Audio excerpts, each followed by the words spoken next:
नमस्कार दोस्तों, मैं फ़हीम स्वागत करता हूँ आप सभी का आपके अपने चैनल जे के न्यूज़ सामने। दोस्तों, आज हम आए ऑल इंडिया पंजाबी सभा के राष्ट्रीय अध्यक्ष श्री योगेश गंभीर जी के यहाँ पे इनसे बात करते हैं आगामी लोकसभा चुनाव के बारे में। जी बहुत बहुत स्वागत है आपका। सहारनपुर जनपद वासियों का मैं इस चैनल के माध्यम से अभी स्वागत करता हूँ। जी बहुत बहुत धन्यवाद। अच्छा योगेश गंभीर जी, आपने भाजपा से सहारनपुर नंबर 1 सीट से दावेदारी की थी, टिकट के लिए उसका क्या है? देखिए, दावेदारी तो मेरी बहुत मजबूत है। मैं हिंदुस्तान में अकेला व्यक्ति हूँ, अनोखा ऐसा व्यक्ति हूँ जिसने कोरोना काल में जब पूरा देश बंद था तो चीन को इसका दोषी मानते हुए यूएनओ संयुक्त राष्ट्र के महासचिव को 3 पेज का ज्ञापन भेजा था, जिसमें कि उसको दोषी और मानवता का हत्यारा बताते हुए और मैंने यूएनओ से मांग की थी उसके खिलाफ तमाम विश्व में प्रतिबंध लगाए जाने की, और साथ में WHO का चीफ जो कि वायरस को 8 महीने छुपा के रखा पूरी दुनिया से, उसको भी हटाए जाने की मांग की थी। प्रतिक्रिया स्वरूप वो WHO का चीफ भी हटाया गया और वो सीट भारत के खाते में ही डॉक्टर हर्षवर्धन जी पूर्व स्वास्थ्य मंत्री उसके अध्यक्ष बने आगे चल के, और चीन के खिलाफ भी कई मुल्कों ने अंतर्राष्ट्रीय न्यायालय में मुकदमे कायम कराए। टिकट के संदर्भ में मैं ये कहना चाहूँगा, मेरी टिकट की एक तो सहारनपुर से 2.25 लाख के करीब पंजाबी मतदाता हैं। उसके अतिरिक्त मेरे साथ सर समाज के ये हमारे गुर्जर समाज से हैं श्याम सिंह डायरेक्टर जी, जो कि गन्ना समिति के डायरेक्टर हैं। आप हमारे जो हैं फुरकान मलिक जी हैं, ये तेली समाज से भी हैं और किसान यूनियन के भी पदाधिकारी हैं। ये हमारे मौलाना राशिद कारी हैं जो कि गाड़ा समाज से हैं और इनके भाई ब्लॉक प्रमुख भी रहे हैं। इधर हमारे पप्पू भगत जी बैठे हैं, ऑल इंडिया पंजाबी सभा के नगर प्रभारी और काफ़ी सक्रिय हैं। और साथ में हमारे जो हैं सुंदर चौधरी नंदेड़ा गुज्जर से और पुराने बसपा के सक्रिय पदाधिकारी बैठे हैं। इस सर समाज मेरे साथ आज उपस्थित है इसी बात को लेकर, और इन्होंने टिकट की दावेदारी में अपनी अपनी समर्थन चिट्ठियाँ भी मुझको दे रखी हैं। तो केंद्रीय संसदीय बोर्ड भारतीय जनता पार्टी को ये सब चिट्ठियाँ सौंपी गई हैं आवेदन सहित। और इसके अतिरिक्त मैं आपको विशेष तौर पर बताना चाहूँगा, माननीय मोहन भागवत जी RSS के प्रमुख, राष्ट्रीय प्रमुख, उन्होंने भी विशेष तौर पर मेरे आवेदन को मतलब उचित मानते हुए भारतीय जनता पार्टी को मतलब इंगित भी किया है कि गंभीर जी की आवेदन पर गंभीरतापूर्वक विचार किया जाए। जो टिकट के बारे में मैंने पूछा आपसे, टिकट का भी क्या मतलब चल रहा है, अभी बात चल रही है क्या? मेरा बायोडाटा अन्य प्रत्याशियों के मुकाबले बहुत स्ट्रॉन्ग है। सबसे बड़ी बात तो यह है कि एक माह पूर्व भारतीय जनता पार्टी ने 6-7 राज्यसभा सदस्य बनाए, अभी कल 7 MLC बनाए, एक पंजाबी को इन्होंने टिकट नहीं दिया। ये लगातार हमें नज़रअंदाज कर रहे हैं। अच्छा, अगर आपको टिकट नहीं होता है तो आप कहाँ से लड़े? सहारनपुर लोकसभा सीट से आज तक भारतीय जनता पार्टी ने पंजाबियों राजनीतिक प्रतिनिधित्व के तौर पे MP का टिकट नहीं दिया है। वैसे मेरा प्रयास तो यही है कि मैं जो है भारतीय जनता पार्टी का प्रत्याशी बनूं। सहारनपुर से अगर कोई दिक्कत आ रही है तो मैं चंडीगढ़ से भी बनने को तैयार हूँ। मेरे समाज के और मेरे संपर्क के व्यक्तिगत रूप से काफ़ी लोग मेरे साथ जुड़े हुए हैं। अगर पार्टी किसी वजह से हमें उपेक्षित करती है इसमें, तो फिर हम लोग जो है पार्टी को ज़्यादा सहयोग नहीं कर पाएंगे। कुछ और अन्य पार्टियाँ भी मुझे सहारनपुर से प्रत्याशी बनाए जाने के लिए तत्पर हैं।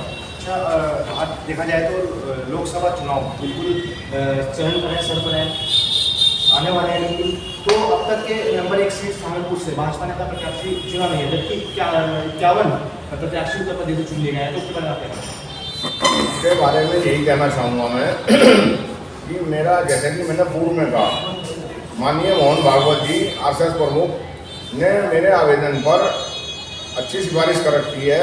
हो सकता है कि भारतीय जनता पार्टी इस पर जो है विचार कर रही हो, एक आध दिन में जो है ये सार्वजनिक करेंगे ये लोग, क्योंकि 14 को चुनाव का कार्यक्रम मारा है। अच्छा, पहले आपको कांग्रेस से बहुत लगाव था, कांग्रेस से आप भाजपा में शामिल हो रहे हैं, तो इसके पीछे क्या है? देखिए, मैं 98 में काशीराम जी का, मान्यवर काशीराम जी बसपा संस्थापक का चुनाव प्रभारी नगर बतौर समर्थक रहा। 27,500 वोट उन्हें दिलवाए यहाँ, और अन्य विधानसभा से भी उनको मैंने सहयोग कराया। उसके बाद मैं जो है कांग्रेस के साथ 10 साल बतौर समर्थक रहा। 2004 में, 2005 में दिल्ली हरियाणा प्रदेश के विधानसभा पंजाबी प्रत्याशियों के लिए मैंने खूब प्रचार प्रसार किया, जिससे कि सभी निर्वाचित हुए। और मुझे एक बात समझ में नहीं आ रही है कि कांग्रेस पार्टी ने पर्याप्त प्रतिनिधित्व दिया। 10 साल हमारे समाज का प्रधानमंत्री डॉक्टर मनमोहन सिंह जी को बना के रखा, 5-5 कैबिनेट मिनिस्टर बनाए पंजाबी समाज के। अब ये सरकार जाने क्यों हमें लगातार उपेक्षित कर रही है। हम तो इनकी तरफ जो है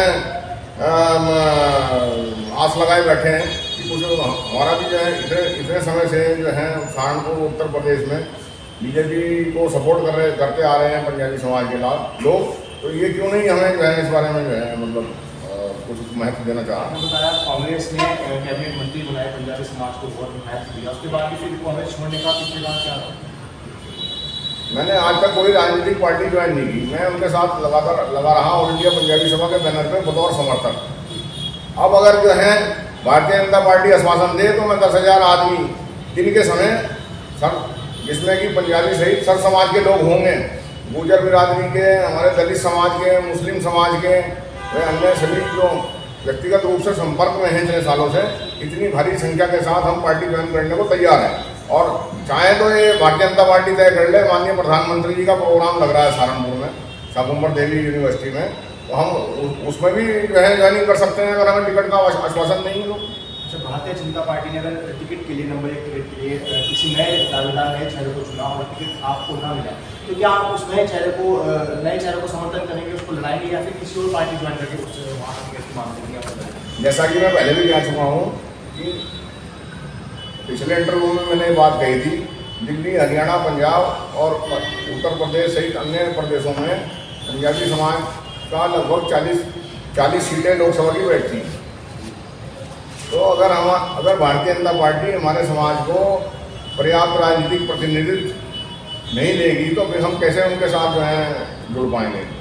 अच्छा, सांसद बनते हैं आप, सांसद बनने के बाद आप क्या क्या प्रतिक्रिया? सांसद बनने के बाद मेरी प्राथमिकताएं, सबसे बड़ी बात यह है कि ये सहारनपुर का दुर्भाग्य है। ये सहारनपुर का दुर्भाग्य है सभी राजनीतिक पार्टियों के लिए कि बाबा लाल दयाल जी, जिन्होंने यहाँ गंगा को लाने के लिए सैकड़ों वर्ष तपस्या की थी, आज से 600 वर्ष पूर्व, और गंगा का उद्गम कराया था यहाँ पर। गंगा जी खुद चलकर आई थी और वो उद्गम स्थल जो है बिल्कुल इस समय उसकी हालत बहुत ख़राब हुई हुई है। अगर मैं सांसद बना सहारनपुर का, मुझे जनता ने सौभाग्य दिया, तो मैं सबसे पहले गंगा कॉरिडोर प्रोजेक्ट को केंद्र सरकार से पास कराने का कार्य करूँगा। क्या संदेश देना चाहिए आप? दूसरी बात, सहारनपुर में आज तक कोई पर्यटन स्थल नहीं है जहाँ सहारनपुर की जनता अपने परिवार के साथ जाकर कोई मनोरंजन कर सके और यहाँ आराम से कहीं बैठकर जो है सभी मामलों में अपना समय व्यतीत करके आनंद प्राप्त कर सके। तो एक बड़ा पर्यटन केंद्र भी जो है सहारनपुर में बनाने की योजना है। इसके अतिरिक्त हिंदुस्तान के अंदर 2 सूर्य मंदिर हैं, तो तीसरा सूर्य मंदिर भी मैं दिल्ली सहारनपुर में स्थापित करने की योजना है सांसद बनने पर। अच्छा, अपने क्षेत्र की जनता को क्या संदेश देना चाहिए आप सहारनपुर? मैं क्षेत्र की जनता को ये संदेश देना चाहूँगा, जिस प्रकार से भले ही मैं पंजाबी समाज से प्रतिनिधित्व करता हूँ, लेकिन मैंने कभी जो है मतलब जातिवाद को फैलाने का काम नहीं किया और ना ही देश के पंजाबी वर्ग ने कभी जातिवाद फैलाया है। आज देश को उन्नत बनाने में पंजाबी समाज का जो योगदान है वो उत्कृष्ट है। और इसके अतिरिक्त मैं ये भी कहना चाहूँगा कि जो सर समाज के लोग मेरे साथ बैठे भी हैं आज, और ये आज से ही नहीं है, कई वर्षों से मेरे साथ जुड़े हैं, तो एक सद्भाव जो हमारा सहारनपुर का है वो कायम रहे। और उसके लिए भी कोई ऐसा मैं मतलब इंस्टीट्यूशन, जैसे स्वामी विवेकानंद जी का मैंने पिछले इंटरव्यू में किया था, तो एक इंस्टीट्यूशन ऐसा बनाऊंगा जहाँ की सभी धर्म के, सभी जातियों के लोग मिल बैठकर अपनी समस्याओं का समाधान कर सकें और देश जो है जातिवाद से ऊपर उठ सके।